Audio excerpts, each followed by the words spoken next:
Chapter 39.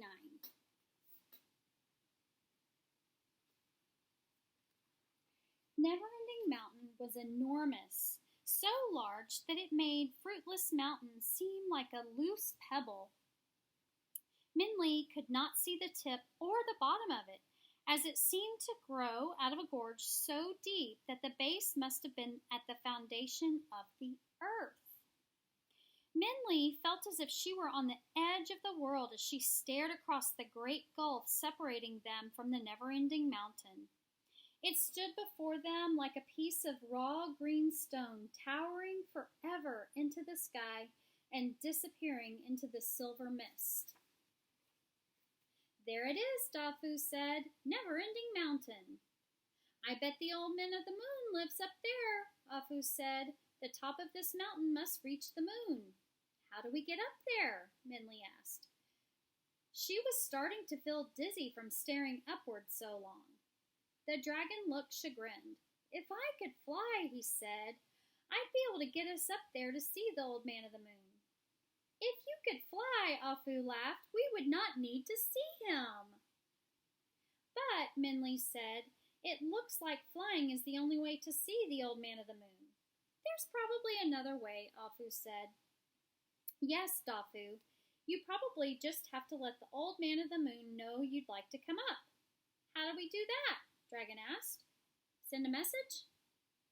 Minley looked up at the sky as Dragon and Dafu continued to talk. "Send a message. Send a message." Dragon's words echoed in Minley's ears, and she felt as if she were searching for a match to light a lantern.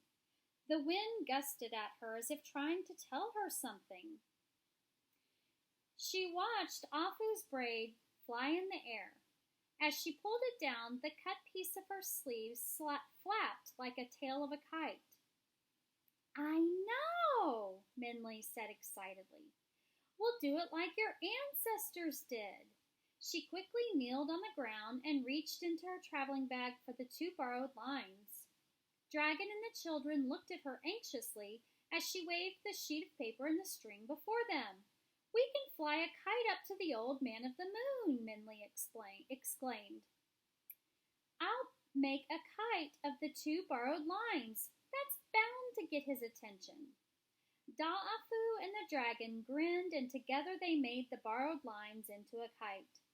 They fastened the page from the Book of Fortune onto Minley's chopsticks and attached an end of the red cord to the kite. But as they tried to trim the thread, Afu thought it would look neater if the end did not dangle. They discovered that the borrowed line could not be cut. "It is a string of destiny," Dragon said as he tried again without success to cut the thread with his claw. Each of them in succession had tried to break it. Dafu even tried to snap it with his teeth. "It is reasonable to think that it is unbreakable." "Well, we don't need to trim the string to make the kite," Minley said, "but we can't cut the kite free to go to the moon."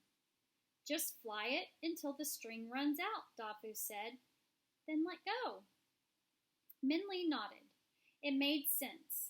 As they gazed at the wound coil, she said, amused, "It won't take long for the string to run out anyway. There's not a lot here." "I just hope there's enough for it to fly," Afu said. So, with Dafu running, they began to fly the kite. As the kite rose higher and higher, Minley watched the coil of string in her hand. "Is the string running out yet?" Each asked over and over again. But Minley shook her head each time. The thread seemed to endlessly unwind. Even as the kite climbed upward, becoming the size of a name chalk mark, the string continued. Slowly, it disappeared from view, with the thread scratching the darkening sky with a faint red line. "That is a magic string," Dafu said in an awed voice. "Of course," the dragon said suddenly. "It's a thread of destiny. If we're destined to see the old man of the moon, it will stretch to reach him." You may be destined to meet him then, Afu said, impressed. However, as she looked at the sky turning to night, she frowned. But we are not. Dafu, we should go back home. We have been gone too long. After Green Tiger, we should try not to worry Ama and Agong so much. Don't you have anything you want to ask the old man of the moon? Minli asked. You could change your fortune too. No, Dafu said, laughing. Why would we want to change our fortune? The children ran down the mountain, their laughter melting into the air. Minli shook her head in confusion, but waved goodbye. As Minli watched them turn into figures of shadows, seeming to dance toward their home and village, she thought about her own Ma and Ba waiting for her in her home far away.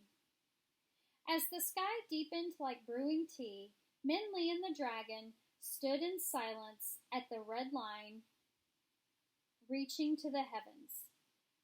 But just as the moon rose in the darkness, Minli felt a sudden jerk on the string. It began to strain and bend. Something's happening, she cried out. Pull the kite in, Dragon said. Bring it back. Something has changed, Minli said as she strained and pulled. It's heavy now. The dragon reached above Minli's head and grabbed the cord. Together they pulled and dragged. As they strained, Minli wondered if they were bringing down the moon itself. But there seemed to be no end to the string. As they wound up the thread, it seemed to get thicker and thicker.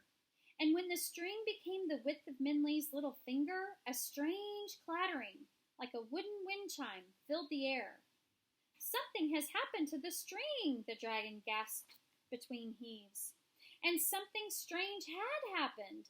The thread, which was really more like a thick silk rope, seemed to have divided itself into a long, strange web, reinforced with bamboo stalks.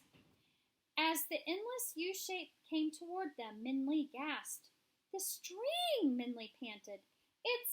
It's a bridge.